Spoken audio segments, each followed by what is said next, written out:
O que eu vou conversar com você hoje vai muito além do que a gente vê nas notícias, então eu vou pedir para que você fique até o final do vídeo e preste muita atenção no que nós vamos conversar hoje. E mais, compartilhe esse vídeo porque ele é de extrema importância.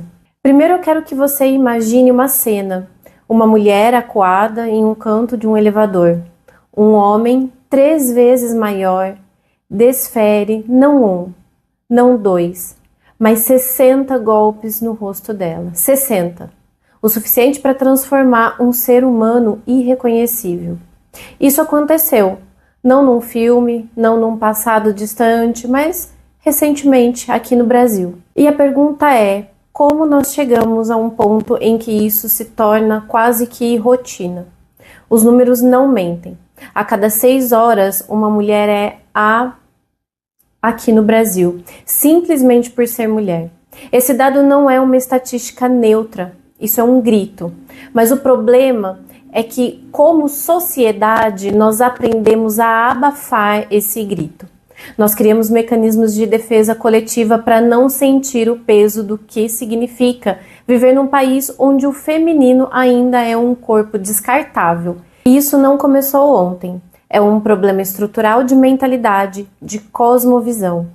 Você tem 1000 campanhas, 1000 leis e, no entanto, a mentalidade que sustenta essa barbárie é muito mais antiga, profundamente entranhada. É a mesma lógica da Roma Antiga, do Homo sacer. Um ser humano que pode ser morto sem consequência. No Império Romano isso era oficial. Hoje é oficioso. Continua na mentalidade. O corpo feminino, em certos contextos, é tratado como propriedade do homem e propriedade quebrada se joga fora. E aqui tem uma coisa interessante, porque quando nós recuperamos o conceito de Homo sacer, nós estamos falando sobre zonas de exceção. Pessoas que estão fora da proteção da lei e da compaixão pública. E nós precisamos ter coragem de perguntar: quem ocupa esse lugar hoje? E a resposta é brutal. Mulheres, especialmente as pobres, as periféricas, as negras, elas estão na zona de abandono. E abandono não é só a ausência de cuidado, é a presença da indiferença. É quando a vida perde o valor na escala social.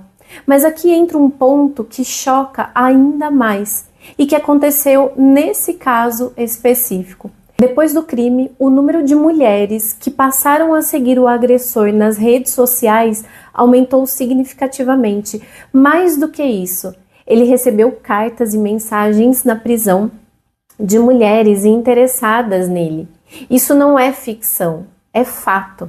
E precisamos falar sobre o que leva alguém a desejar intimidade com um homem que quase uma mulher a socos. Na psicologia existe um fenômeno chamado hibristofilia. É a atração sexual ou romântica por indivíduos que cometeram crimes violentos. E isso, pessoal, é mais comum do que se pensa. Porque alguém se sentiria atraído por um assa ou um agressor. Porque para algumas pessoas, especialmente aquelas com estruturas emocionais fragilizadas ou histórico de abuso, o poder, mesmo que distorcido, se confunde com proteção. É como se inconscientemente essa pessoa pensasse: se ele estiver do meu lado, ninguém ousa me ferir.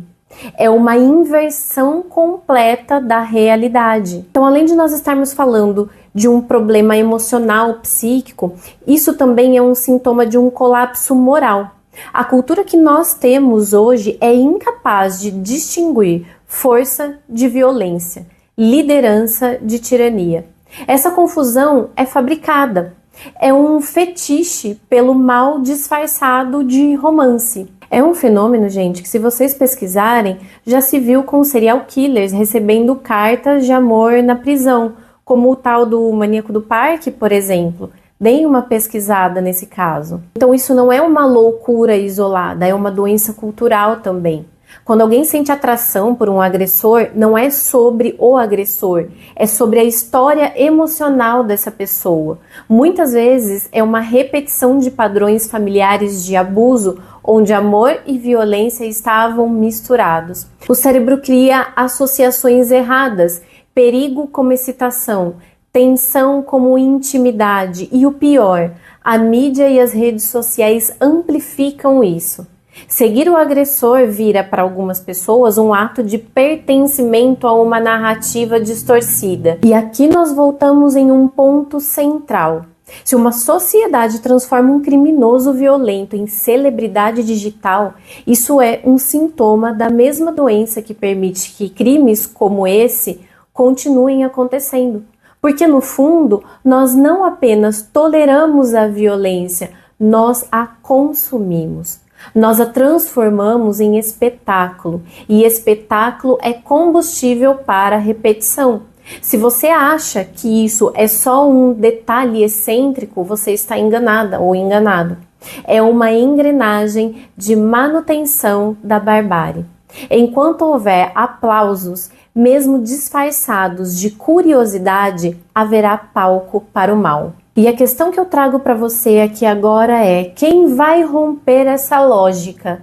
Quem vai dizer que a vida de uma mulher não é moeda de troca para a vaidade de um homem, nem fetiche para a carência de outra? Até que olhemos para esse problema de frente, sem glamourizar, sem romantizar, nós continuaremos sendo cúmplices por omissão. E se você acha que não é cúmplice, então se pergunte: quantas vezes você riu de uma piada machista? Quantas vezes você ignorou um sinal de abuso em alguém próximo? Quantas vezes você deu like em algo que no fundo perpetua essa mentalidade? Porque cada omissão é um tijolo a mais na parede que mantém o feminino como o homo sacer. Ou nós decidimos como sociedade que a vida de uma mulher tem valor inegociável, ou prepare-se para a próxima manchete, e ela será só mais uma. Enquanto eu estou fazendo esse vídeo, eu já vi uma nova notícia sobre uma outra mulher que sofreu o mesmo tipo de violência dentro de um elevador. Então pense nisso. A gente se vê no nosso próximo vídeo. Tchau, tchau.